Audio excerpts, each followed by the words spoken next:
Welcome to the channel. Like the video, comment, and subscribe from your soul coach.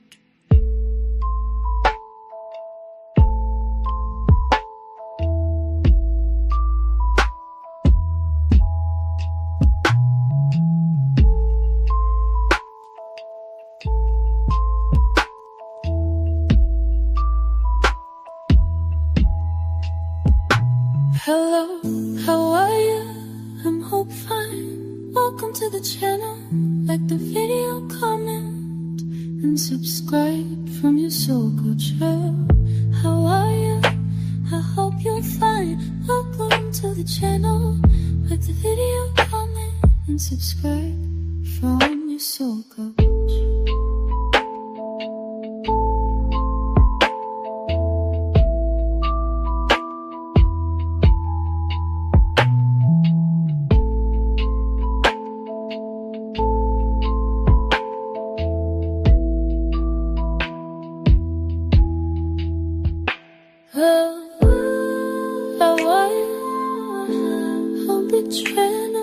The video, comment, and subscribe from your soul. How are you? I hope the channel, like the video, comment, and subscribe from your soul coach. Welcome to the broadcast. I know it is super duper late, but it's about perspective. You're just early. You are just early. Welcome to the broadcast. Thank you so much for tuning in. We're just going to leave this. Yeah, we're going to leave it so that you can just watch it at your leisure. Meditate on what is about to be shared. Pray about it. Consider the words. Yeah. And let it speak to you.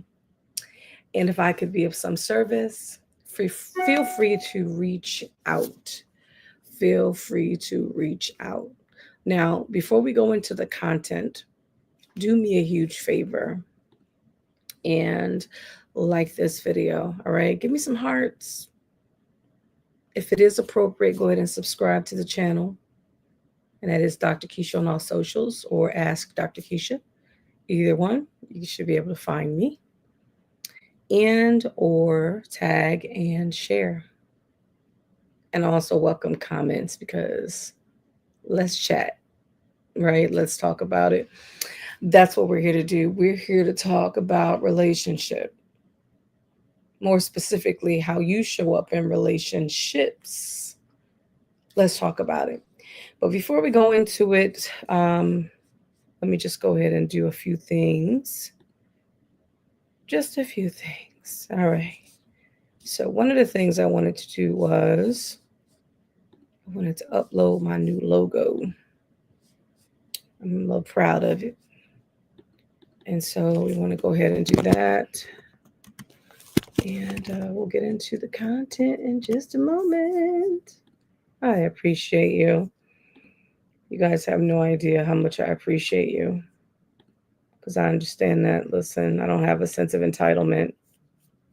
Yeah, you don't have to watch nor listen. Yeah, I'm well aware of that. I'm cognizant of that. And so I just operate a little bit differently because I am cognizant of the fact that you don't have to tune in. But you're tuning in for a reason. And so we want to definitely be a solution to a problem. So let me provide some, I think, much needed information. Wow. All right. All right. So there's the logo. All right. So listen, for those that may not know who I am, I'm going to introduce myself. Let me introduce myself. My name is Dr. Keisha.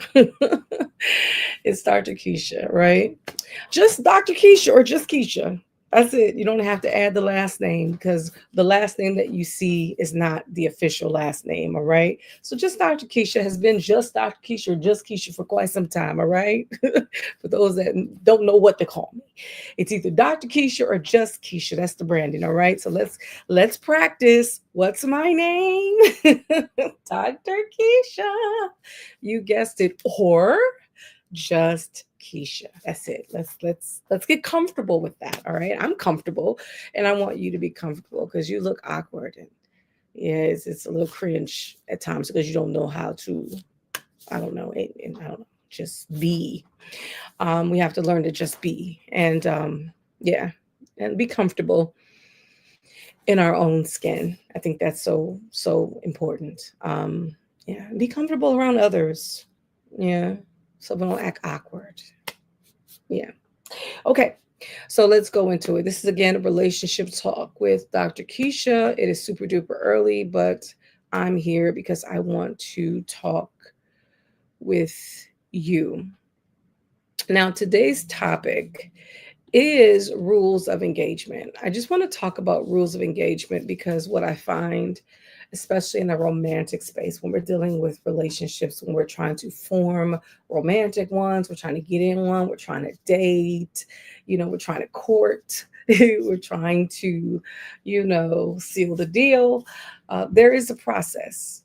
Yeah, there is a process. So we're going to talk about rules of engagement. Now, this is going to be a podcast style. You're not going to see me pop up, and that's okay. Just listen to the words that are coming out my mouth. Is that all right? It's super duper early, number one, and I don't feel like being on camera. I'm sorry, I don't. But I do feel like chatting with you, though. I feel like sharing some things that have been on my heart, and I believe that I think somebody's going to be able to feel what I'm saying, right? And what I'm going to be communicating. So, first and foremost, what are rules of engagement? Now, it is not a game. I really want us to just, if you have that thought, if that's the first thing that came to you, some form of game, some type of manipulation, that sort of thing, it is not. But in just about everything, there are rules. There are rules.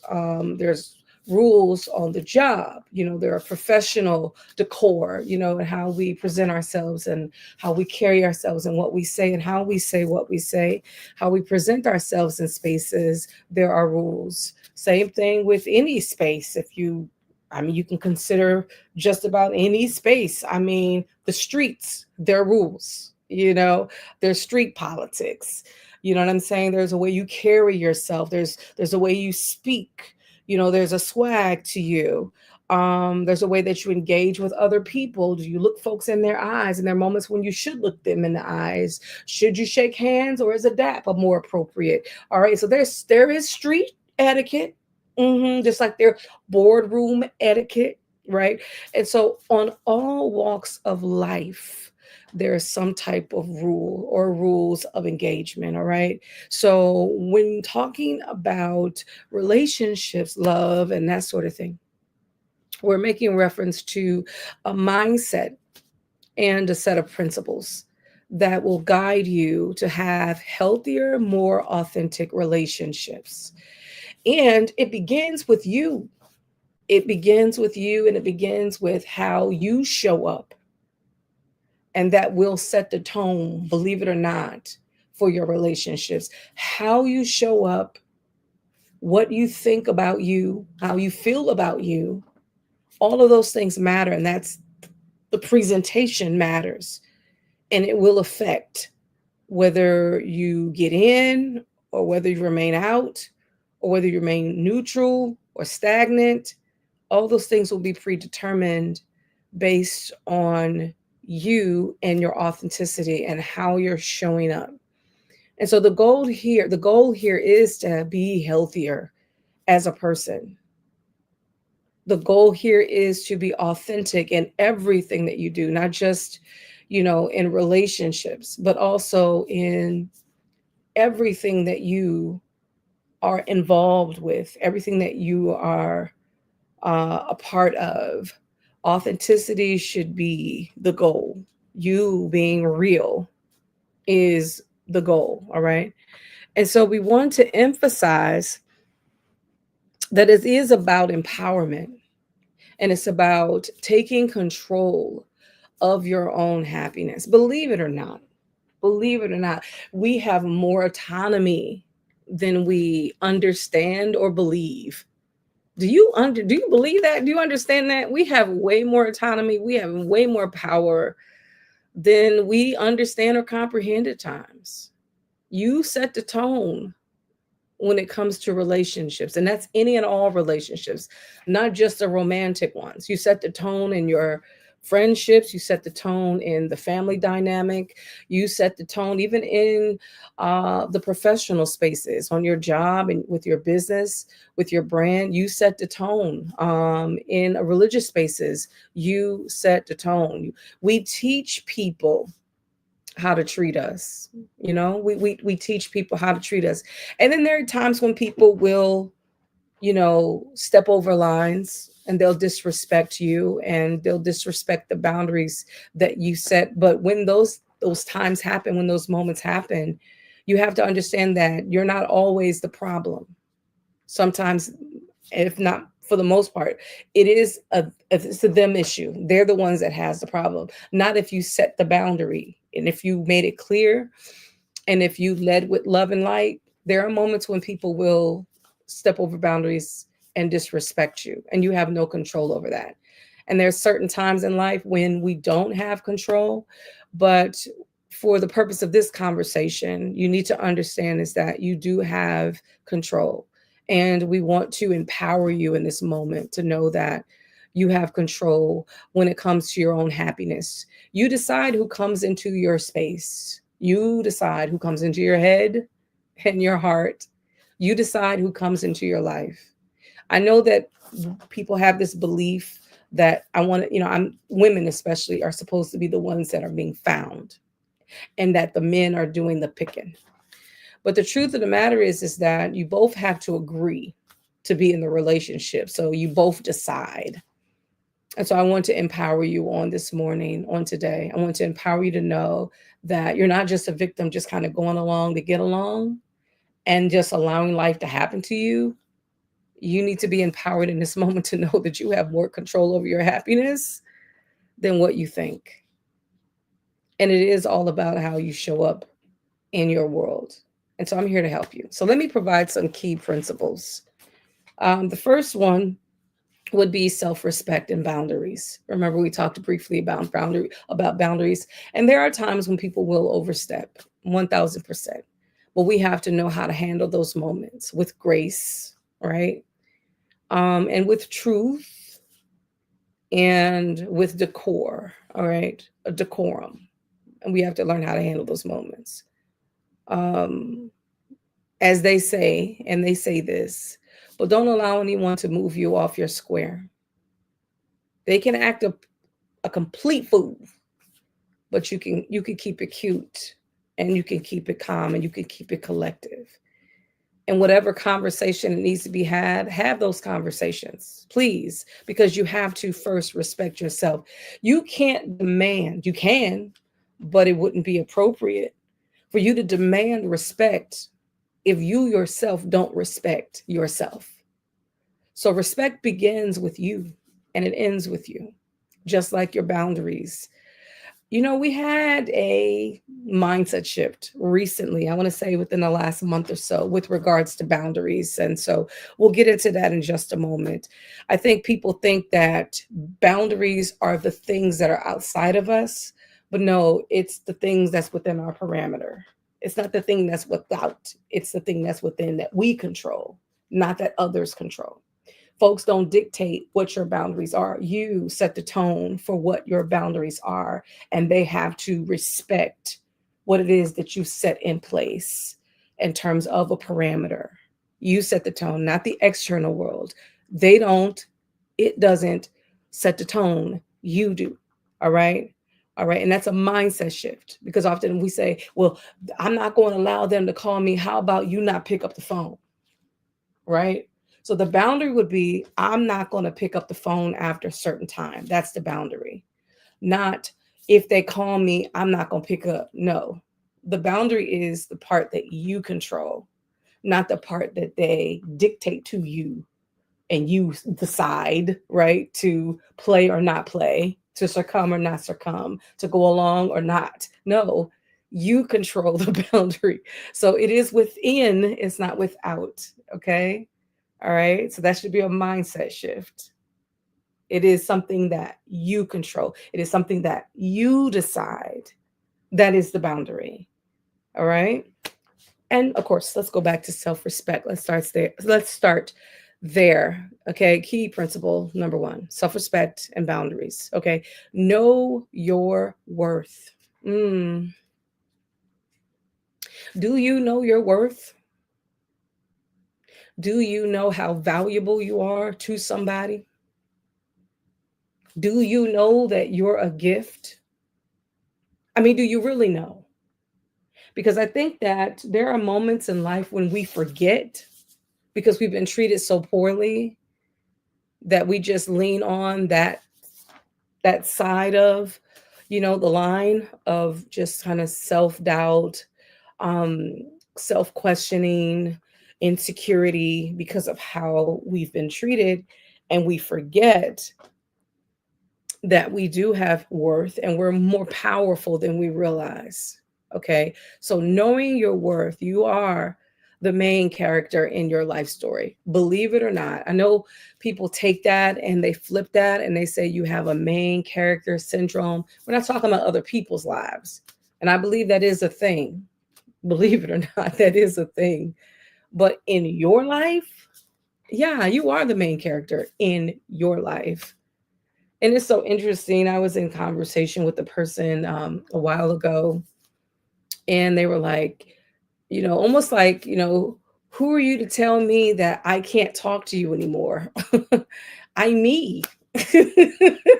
That's who I am. I decide who I talk to. I decide who I entertain.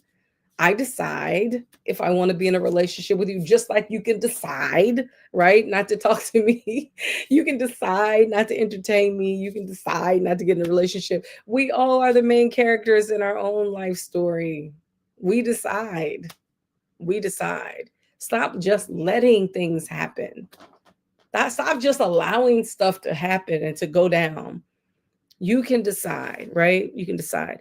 Your value is not determined by who is or isn't in your life. And I think that that should resonate to a lot of folks because I think that sometimes people put extra value on certain relationship statuses. They say if you are, let's say married, then you must be more valuable than a person that is not.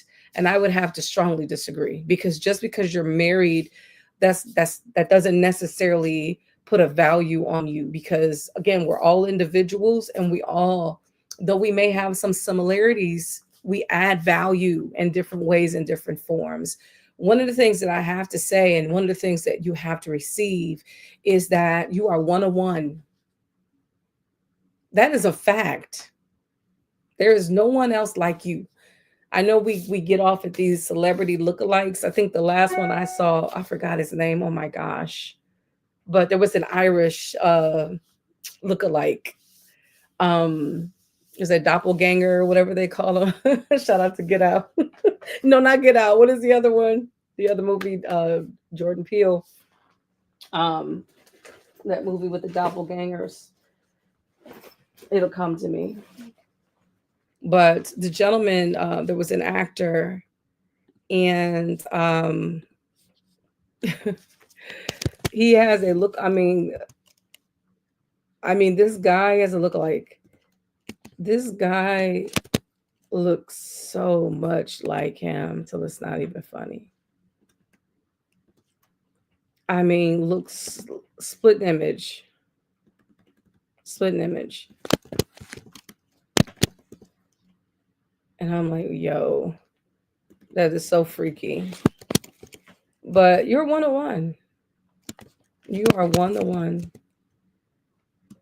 and so because you are one of one, you have to carry yourself as such.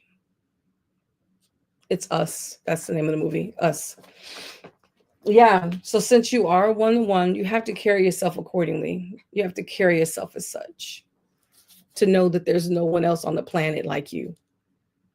And it's not a cocky thing, it's just a fact. You know what I mean? And so knowing that knows that whatever spaces I'm in is going to vibrate differently. Whatever relationships I find myself in is going to vibrate a little bit differently because I'm present. You know, whatever I'm a part of, whatever I have my hands involved in, because I have my set of gifts, I have my set of talents, I have my set of perspectives and experiences. I'm bringing all those things to the table, my unique self. And same with you. Same with you. So all of that help you to understand how valuable you are, and it is not determined by who is or isn't in your life. You came through the womb with value and worth. Okay? So I want you to receive that. I hope I want you to breathe through that because and sit with that for a little bit because I really do feel like a lot of us really don't like ourselves. And that type of hate that you have for yourself, it exudes through your pores, and it shows up in all types of spaces. And then we wonder why, you know we get the type of energy that we get, and we get the results that we get, and we have a difficult time making connections. People will not be attracted to that type of negative energy. They're going to be repelled by it. So check your energy. Check your thoughts concerning you. Loving you is a great start. Appreciating you is a wonderful start. Embracing you is an exceptional start. Once you do that, you'll find loving relationships a whole lot easier, and you'll find people being drawn and attracted to you. Another thing, this is again very much connected to boundary setting. This is also a key principle: the power of no. I know you've heard this before, and I love this so much. And I say it all the time, and I say this frequently as I possibly can. But no is a complete sentence. There are times when you have to say, no, no, thank you. And I try to put a little bit of sugar on there because I know that it's difficult for people to hear. It's so funny because I think someone was getting to know me and they made a statement, say, you have a hard time hearing no. Actually, I don't. I respect it. Just don't play with me. Because there's some people that say it, but they don't really mean it. They're just testing you. And you can kind of sense that. You can sense if someone is testing you, or they're playing with you and they're not really being honest. You can sense that, you can discern that. So if it is a complete sentence for you and it's an absolute no or a no thank you, then of course I respect that. And it's okay, because there may be moments when it may be a no for me. And if it is, then I'm expecting for you to respect that too. So setting boundaries in a form is a form, rather, of self-love. It is. And I know that people often abuse it too. So let's try to, distinguish between what is self-love and what is control. Okay? There is a difference. Okay? There's a difference because some people are in the spirit of control and not necessarily operating in an authentic place of self-love. Okay. All right. So let's try to make it clear and make it plain. So it's okay to say no to things that don't serve us or things that feel wrong.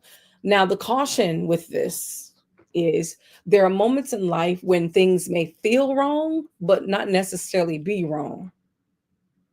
So this is high level, high order thinking, because there are times when you're being challenged and you're being stretched emotionally, even physically. Your body will say something strange is happening. I'm not comfortable with this. Okay. And with that being said, it will send signals that will cause you to be anxious or will cause you to be fearful when there's no reason to be fearful other than your norm is now being stretched and you are entering into a realm that is unfamiliar. And so your body is responding to that. So that's the one thing that is the exception.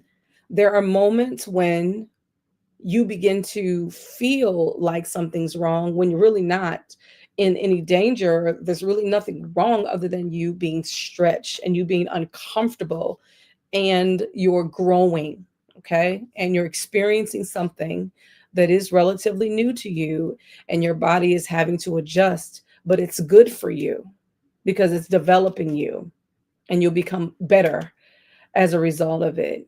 So when we say that things don't serve you, we have to be clear about that because something,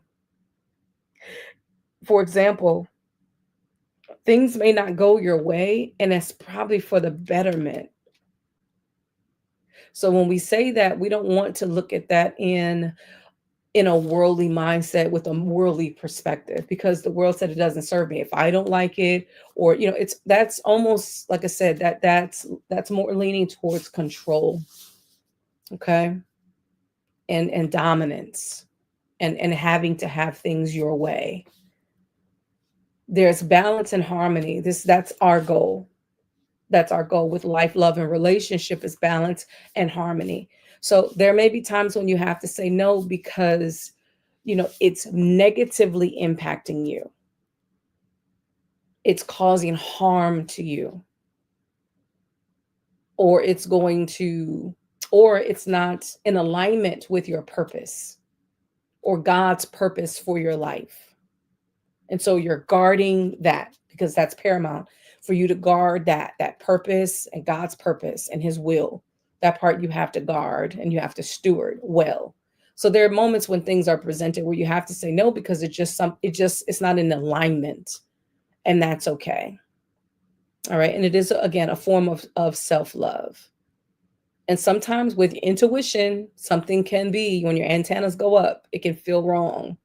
So we have to be able to properly discern and decipher like what is actually not serving us and what actually feels wrong is something that we should, again say no to and or allow because it's good for our personal development that we feel uncomfortable right now. So we have to be really mature emotionally to be able to decipher or to differentiate between the two.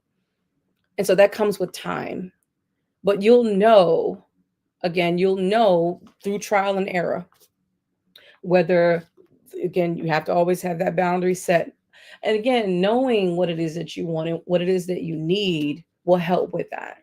When you are self aware, it will help you to be able to properly gauge. All right. Okay. So that process teaches others how to treat you. And it's important, but you have to be comfortable in your own skin and know yourself in order to be able to teach others. If you are not as acquainted as you should be with yourself, then you need to spend more time with yourself. You need to ask yourself more questions. You need to be present in moments so that you can pick up on, and things change over the course of time. As we get older, as we evolve, as we grow, things change over the course of time in terms of our likes and dislikes, in terms of our personality and our interest. Things change over the course of time. It's so interesting. I was in a conversation with someone and they were like, I was such an extroverted person um, growing up, and I find myself more introverted in my latter years, you know. And so, yes, there are certain parts of us that change over the course of time. So knowing that about yourself will help you to be able to decipher what is good for you, what isn't good for you, what serves you and what doesn't serve you. Because there are moments, especially let's say if you are introverted, there are moments where it's a complete burnout when you're constantly engaging in social moments. You get drained. because of the energy that it exudes for you to be social. But what's interesting about extroverts is the same thing can happen. You have to have time as an extroverted person to be introspective. You have to make time. But if you're always, you know, involved in your outer world, if you're always in social spaces and you don't make time for yourself to process, you can short circuit. You can feel overwhelmed over the course of time as well. So, and that is a part of our process, and that's a part of our development. So over the course of time, you may need more of that. I find myself, though I am extroverted, there are times when I'm like, no, I have to go in, and I need quiet in order to go in. If I'm constantly talking, I'm in the business of people, right? I'm in the people business. So I'm always talking. There are moments when I just simply like to be quiet, and I enjoy that quiet time. There are times when I just have to be like, yo, what's going on with you? Let me process, let me figure that out. I'm feeling something happening, but I can't quite pinpoint what's going on. Let me try to figure that out. But I need some alone time in order to make that happen. I need some solitude. I need some quiet time. You know what I mean? And so that's all about knowing yourself and getting to know yourself so that you can teach others how to treat you. And the last one in principle, the key principle number one, which is self respect and boundaries, is having non negotiables. Non negotiables is so funny. I was in conversation with someone recently. I want to say a few folks, but I've had to repeat this notion of having a three strike rule. I've always had one, but I have several. Well, I have this rule. I have this strike three and you're out, and that's in business. I was an educator, and so with my students, I would have a strike three policy with my students. And what I've learned to do is incorporate that in my life when it comes to relationships with people, because there are some folks that are habitual line steppers. They're so selfish. They want what they want. They could care less how you feel. They're gonna get what they want from you. Um, and so with that being said, I had to incorporate those rules of engagement. So for me, if you do something, and it's not just, any old thing, I'm very long suffering too, but it can be some egregious things, or I have pet peeves. So if they violate maybe some of my pet peeves, and then they'll get a strike. And again, this is not something that I verbalize. It is a mental note. And then once they get to three, it's time for us to have that hard conversation. But for me, I've gotten to the place in life where the conversation is not as hard as it used to be. So, and that comes with maturity. And of course, I give people grace, and I season my words with grace, because I treat others as I want to be treated. And so I'm very cautious and I'm very conscientious of people's feelings, because I know that God's going to hold me accountable of how I manage and steward our relationships. And I think if we all navigate in this world like that, I think we would have a much better world, and our world would be in a much better place if we would all be cognizant in terms of how we interact with each other and how we come across. Because sometimes we can't, if not, I don't say majority of the time, we can't really see ourselves, but we should at least know ourselves, so that when someone brings something to our attention that was out of place, off putting, you know, out of character, we should be able to confess, you know what, I was a little off today, didn't realize I was coming across like that, didn't realize I said that way, didn't realize I did that, or I did do that. And it was as a result of this, right? I didn't mean to in the moment. However, you caught me at a bad time, but I do apologize, right? And try to make it right. So I think if we're all a little bit more cognizant, and if we lead with that rule of engagement in mind, I think our world would be a better place. Again, it starts with you. Again, we're still at you. We haven't even started. We haven't even talked about you engaging with another as of yet. Just you, just simply operating in your world. We're not even talking about love and relationships right now. We're just simply talking about you because it begins with you. Non-negotiables. All right, I already talked about my strike three rule. Sorry, it's in place and it'll forever be there. Okay, and it may be just strike one. As I grow older, it just may be do one thing. It's a wrap. All right. Let's talk about non-negotiable. So talking about identifying your care values, your core values. I need my glasses. And non-negotiables in a partner or relationship. So now we're talking about love and relationships. Okay. What are your non-negotiables?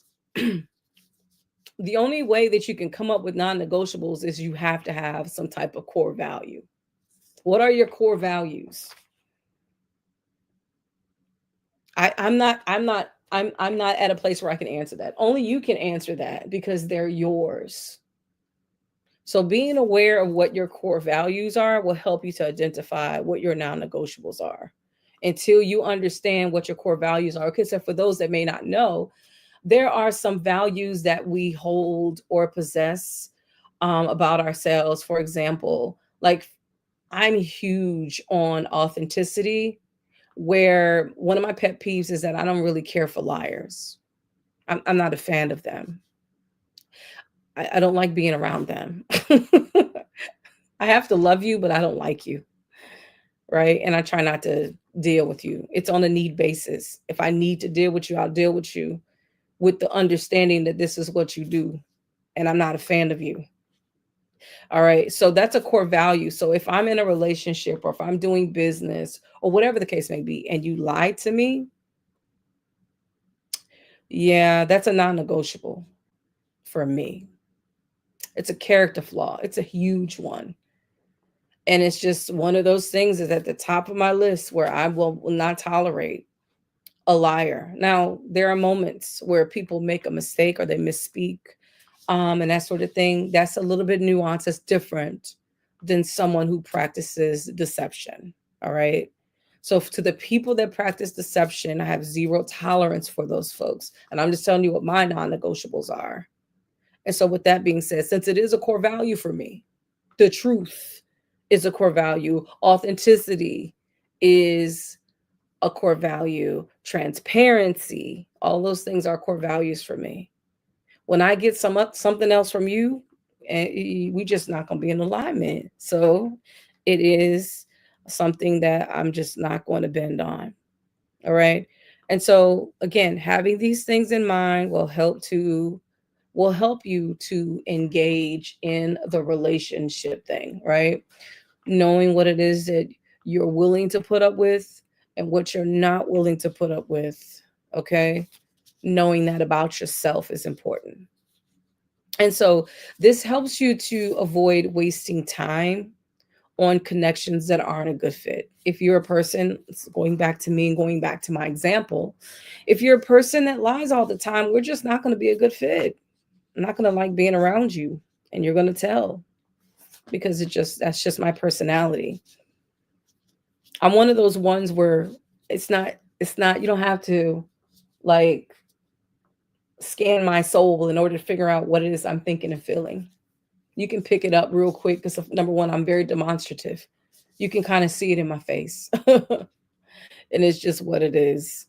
Um, and so you're gonna know when I'm not a fan, or I'm very short, though I may be cordial, but I may not do a whole lot of conversation, not a whole lot of talking.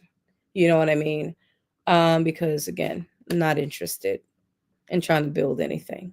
But I always will be respectful because that's the least that I can do. Principle number 2, all right, authentic communication. Lead with vulnerability. Now we're leading into more in relationships, okay? How we should show up. Lead with vulnerability. If you're trying to develop something with somebody, then you need to be vulnerable. You need to be honest. You need to be forthcoming to a certain extent. You don't need to tell all of your secrets. You know what I mean? There's a pacing, There's a ebb and a flow to this, but in terms of the communication, you should be able to be vulnerable. And if you're having issues with being vulnerable, that's something that you can work on, because there's obviously a block there. There's the walls that are there. There's calluses maybe around your heart because you've been hurt. That's all understandable. You can work through that, but you need to know that in order to establish something that is healthy, you have to be able to be vulnerable. And until you get to that place where you can trust enough to be, then it's going to be difficult to build a healthy relationship without it. So, true connection requires you to be your genuine self. It requires you to be able to share your thoughts and your feelings. And it also requires you to be whatever your quirky self is, whatever, however you show up. Because here's the thing, if you're trying to morph into what you think that they want, that's not being authentic, right? That's not being true to yourself. If you're just being what you think they want you to be, after a while, you're not going to continue to put on that facade. After a while, the real you is going to come out. And if you're in a relationship and you sold them, not even your, you sold them, because you're not even selling your representative, because even representatives, it is a true side of us. It's a side of us. It's the best side of us, but it is a side of us. But if you're being something that you're not, you have on a mask. You're pretending. So you're not being authentic. So over the course of time, when the true self begins to come forth and all the quirks and stuff, and if they're not feeling you as a result, then that's on you. You have to really take the L, because you weren't being really honest with who you are. There was a situation where it's a dating situation, and it was getting serious. But during that process, what was noticed was this person was quite different in private than they were in public.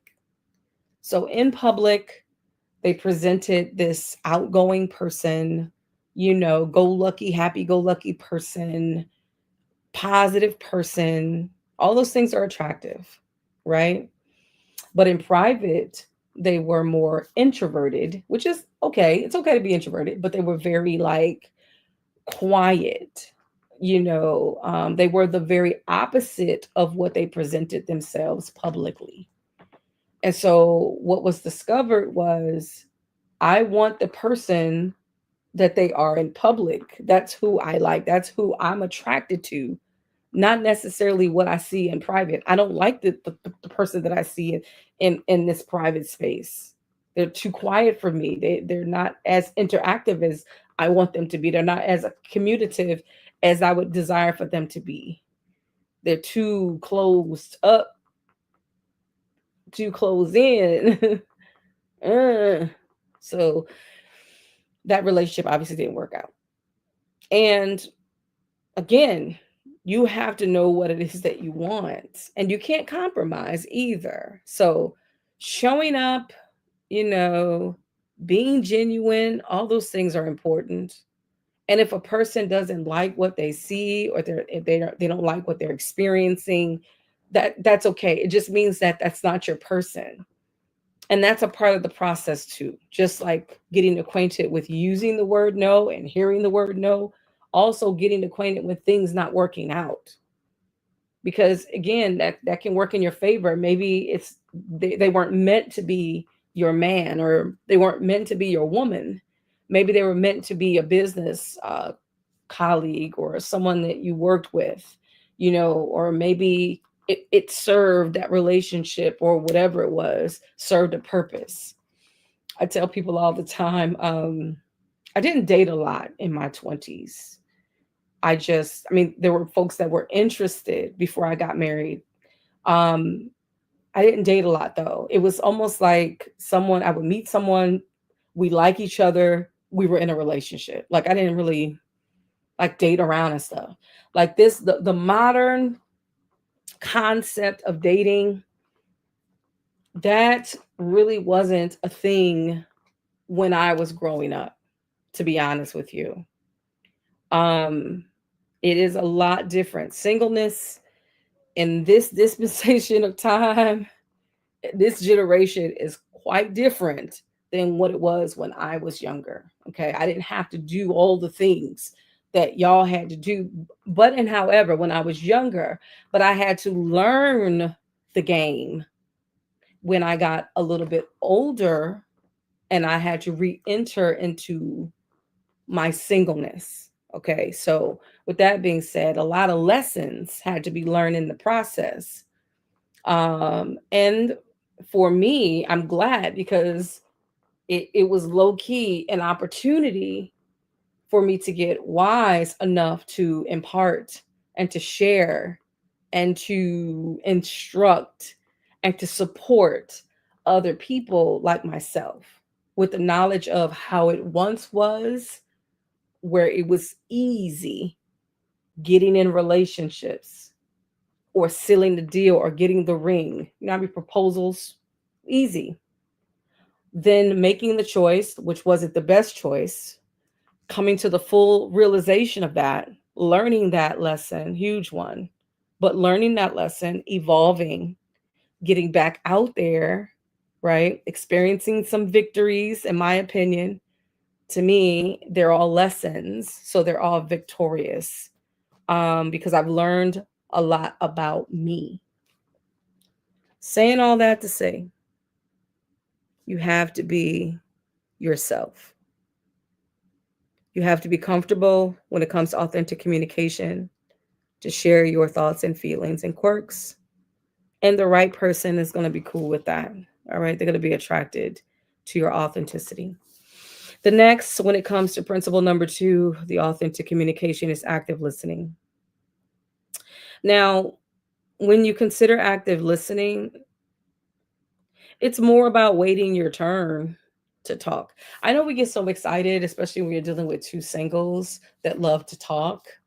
One person has to listen though while the other person speaks, and the other person has to then talk when it's their turn and not become disinterested because the person talked for so long to the point where you don't even know what it is that you're talking about because you've been waiting your turn for so long. It can be so off-putting. So learning how to have that ebb and flow in communication is crucial. It's paramount in relationships, but also learning how to be an active listener. And an active listener, and when it's appropriate. Now, when you're just, as they say, chewing the fat, if you're just, you know, if it's a playful banter, it's not that serious. You know, you should be able to have a playful banter. You should be able to have a little bit of flirting and know how to engage in that moment.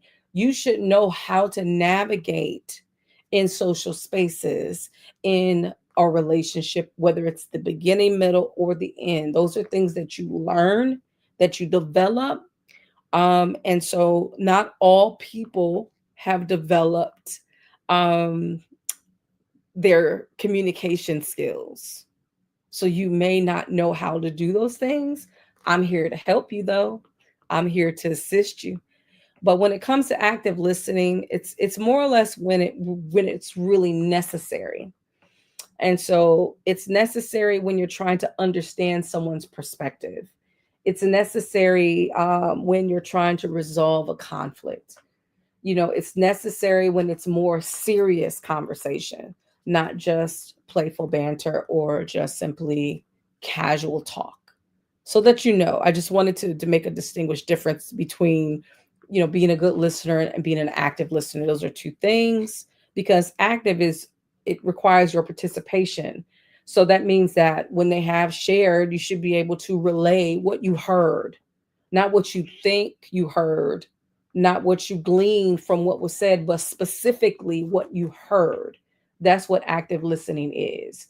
You are basically parroting what you heard them say or repeating what you heard them say.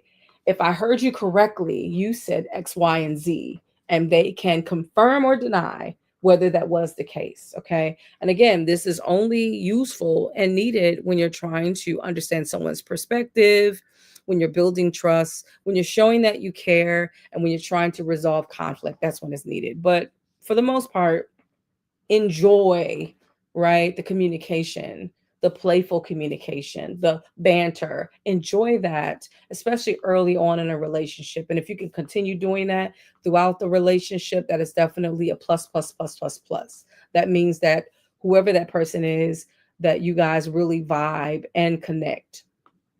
And so that's a good thing. The other part, the last part, connected to communication, we're about to wrap it up, would be the expression. Okay, so express but don't expect. So I think sometimes we can have unrealistic expectations when it comes to communication. So you're communicating to this individual or individuals or what have you, what your needs are, what your desires are, but you're doing it clearly. Okay.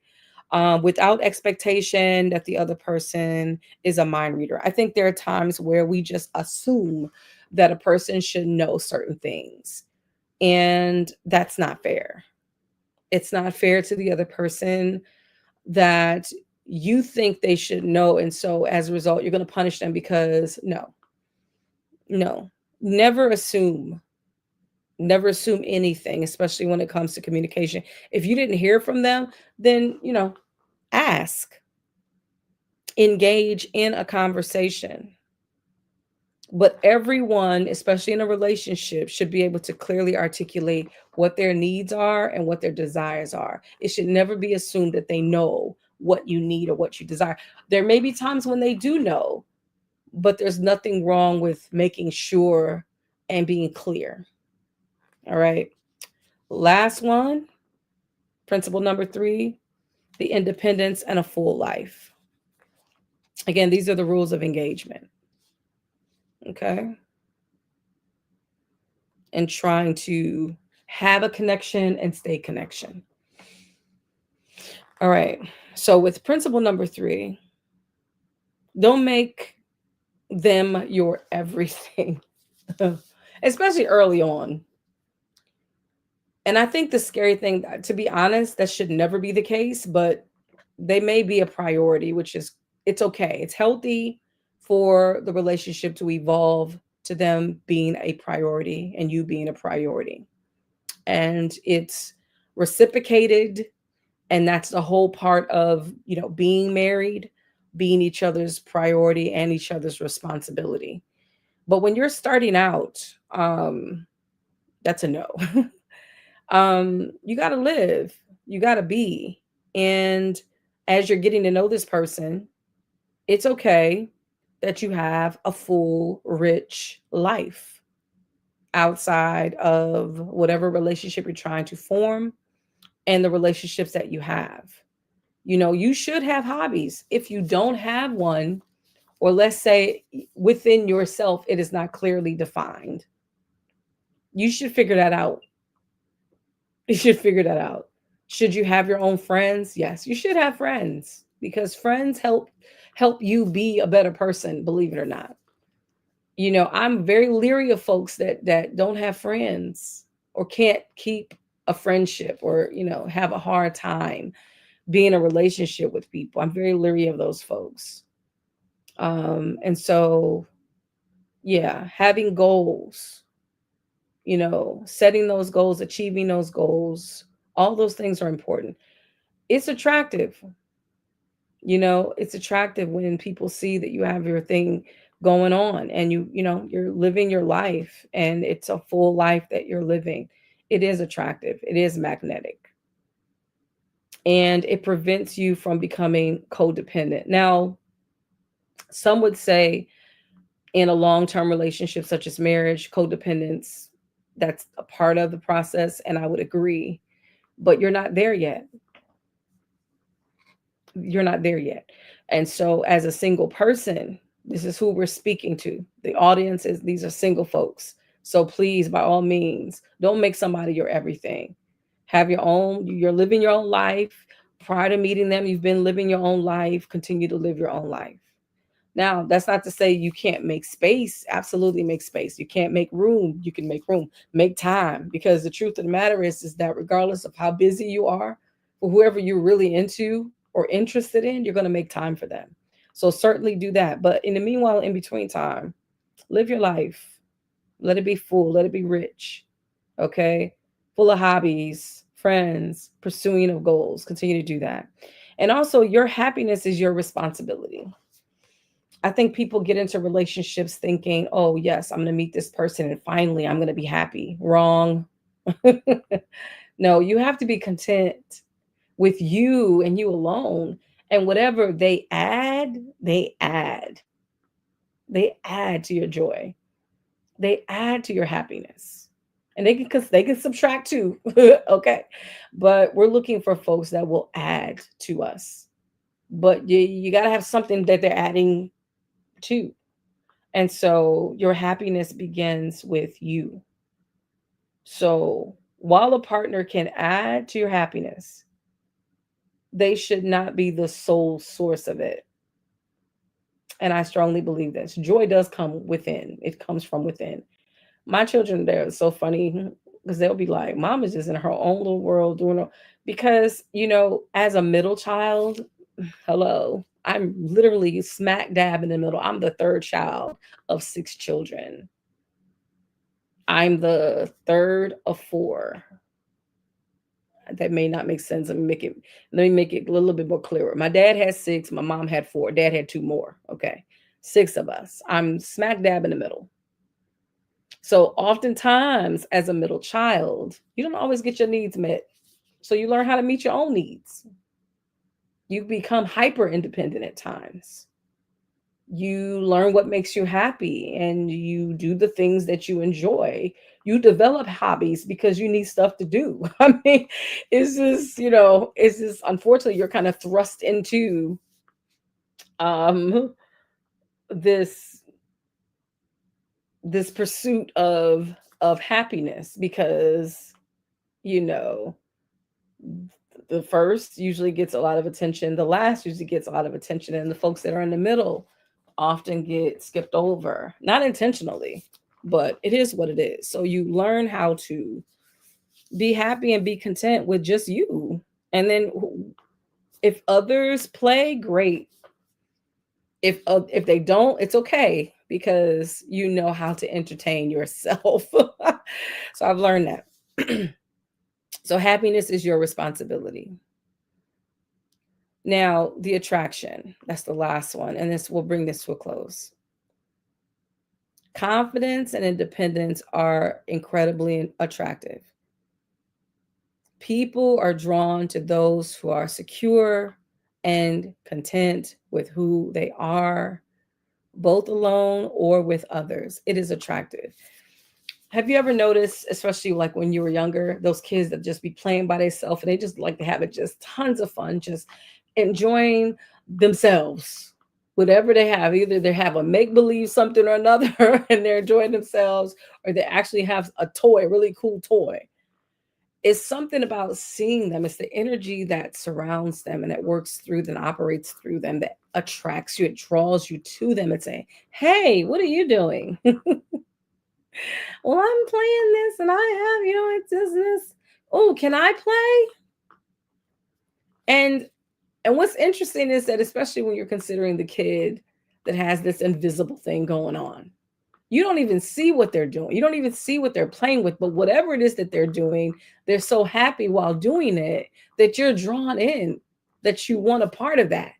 You want a part of whatever they got going on. You want to participate. It's got to be fun. They are having a blast. I want to experience some of that fun right along with you, even though I can't even see what they're even engaged in. But I want to be engaging with them with whatever they got going on because it looks like a lot of fun. It's the same thing with you. If you get to the point where you're so confident with yourself, you're so secure, you're so content, it is attractive to people. People will be drawn to you. They'll be drawn to you. Now, people that are miserable will be jealous of you. But people that are real will be drawn to you. And I want to say your person will be attracted to you. They'll be attracted to that and they want more of that. So you have to maintain that. You can't do that just to get them and then turn into something else. You're not being authentically you. So if it's real and if it's authentic, then your person will be attracted to you and they're going to want to be around you and they're going to want to stay around you. And that's just how it goes. So that's pretty much the rules of engagement. I know you probably didn't think it was going to be what you probably thought it was going to be something altogether different, but that's pretty much the rules. Self respect, boundaries, authentic communication, independence, and a full life. Those are the rules that we're going to talk about in terms of how we should engage in life and in relationships. Okay. But it starts with you. It starts with you. Now, I want to end this with an opportunity. With an opportunity. Let me go ahead and scroll. I want to end this with an opportunity. I'm going to be doing a webinar. I'm going to be doing a free webinar talking about being magnetic and sharing a relationship blueprint. If you want to be a part of that, if you want to experience that, put a heart in the comment section and I'll be reaching out to you. This is a relationship blueprint course that I will be teaching, but there's some more conversation that we need to have around being magnetic and some things I want to share with you, and then I'll offer my offering. So it's a free webinar. I'm inviting you. You are cordially invited to participate in my free webinar. Once we're ready, I will share the dates, but I would love to have an email so that we can add you to our email list so that when it's time to share, you'll be in the number. And if the date is right and the time is right, you can join us in that webinar and then we can go from there. So if you're interested and if you enjoyed the presentation, then go ahead and like this video, give me some hearts, subscribe, comment, tag, and share. Thank you. Thank you so much for tuning in. And then also do me a huge favor. If you're interested in more content or relationship talk or participating in our next scheduled webinar, go ahead and put a heart in the comment section, put a heart in chat, and I will reach out to you, inviting you to, I'll get your information so you can be added to our mailing list. And then I will invite you to our next webinar, and it will be happening soon. My goal is to have the webinar. We've been prepping for this for quite some time. And so we're trying to have it sometime in October. Okay, sometime in October. So that gives us plenty of time. Plenty of time. All right. So we're just gathering emails. We're just adding them to our list so that when it's time to share the information, we'll be ready to go. All right. So that pretty much concludes the broadcast on today. Peace and love and joy. Until next time, and God bless.